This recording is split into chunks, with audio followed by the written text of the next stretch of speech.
This is every character and surprise cameo in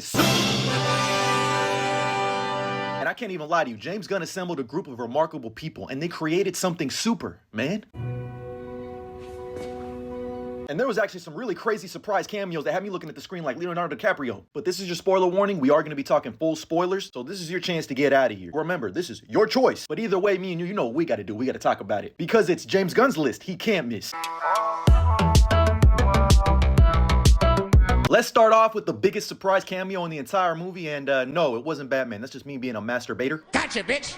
But one of the biggest surprise cameos in the entire movie was Millie Alcock making her first live-action appearance as Kara Zor-El, otherwise known as Supergirl and cousin to Kal-El Superman. And I'm also really excited to see her in the DCU's next movie, Supergirl, which is going to be inspired by Tom King's Supergirl Woman of Tomorrow. Which, by the way, I've seen some idiots on here complaining that she shows up drunk, which if you've read the comic book and had some ball knowledge, you would know that plays into the story. Now, the reason I put air quotes as surprise cameo is because the Hollywood Reporter actually reported that she was going to make an appearance in this movie. So I was kind of expecting it. But a surprise cameo I was not expecting was Bradley Cooper as Jor-El, which is actually really elite casting when I think about it. I really wanted him to be the MCU's Uncle Ben, but I'll take him being Superman's daddy. And don't forget, he's Rocket Raccoon. And in addition to Superman's daddy Jor-El, we got Superman's mama, Lara-El, played by Angela Serafin. And all I really gotta say is, Cal, where's your mom at?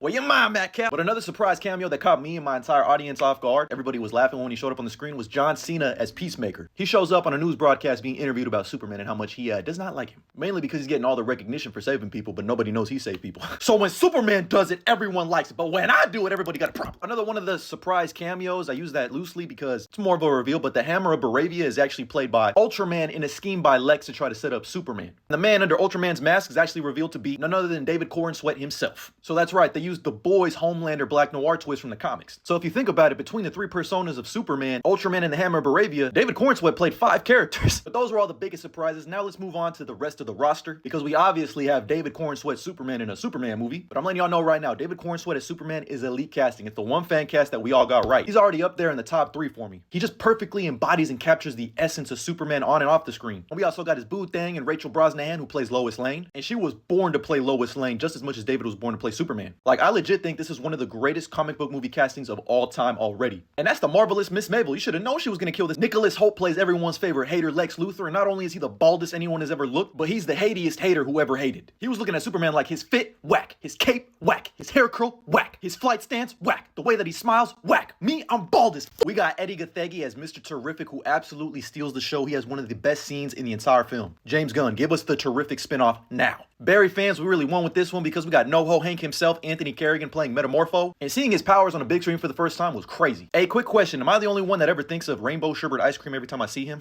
Everybody can Hakuna their tatas about Nathan Fillion as Guy Gardner because he was an asshole, he was perfect, he was hateable, and also lovable. The always wonderful Isabella Merced plays Kendra Saunders' version of Hot Girl, and not only was she out there kicking ass using her malice screeching, I can confirm she was indeed a hot girl. Pruitt Taylor Vince plays Pa Kent, and I'm letting you guys know right now all of his scenes, they meant something to me, man. Neva Howe plays Ma Kent, and she's so precious. If anything happens to her or Pa Kent, and I know it will, James Gunn, I'm in your walls. Wendell Pierce plays Perry Wright. This is elite casting. We need to see more of him in the future. Skylar Gisondo is Jimmy Olsen, another fan cast that is just perfect. He is Jimmy through and through, but I hope they use him better in the future. Michaela Hoover plays Cat Grant, and this is obviously elite casting for 2 very obvious reasons. Beck Bennett plays Steve Lombard. Christopher McDonald, no, not Shooter McGavin, plays Ron Troop, and again, what do we got to do to get some Ron Troop justice on live action? We need more Daily Planet scenes in the future. Wrapping things up, we got Maria Gabriela de Faria playing the engineer, and she was a badass. I loved all the scenes where she was able to show off her assets. Frank Grillo transcends mediums from Creature Commandos and makes his first live action appearance as Rick Flag Sr., and he will return in Peacemaker Season 2. Sarah Sampaio plays Eve Tessmacher, and it's a crime that we did not hear one Miss Tessmacher! We also had a brief appearance of Sean Gunn as Maxwell Lord, who again will be reprising his role in Peacemaker Season 2. We also got Alan Tudyk, who voices Superman Robot number 4, aka Gary, and I'm pretty sure Superman Robot number 12 is voiced by Jennifer Holland. And finally, we got the goodest boy ever, Crypto, making an appearance as Crypto. Whole time in the theater I was saying, what the dog doing? And if you don't fuck with Crypto, I don't fuck with you. Either way, that was the entire cast and surprise cameos in Super.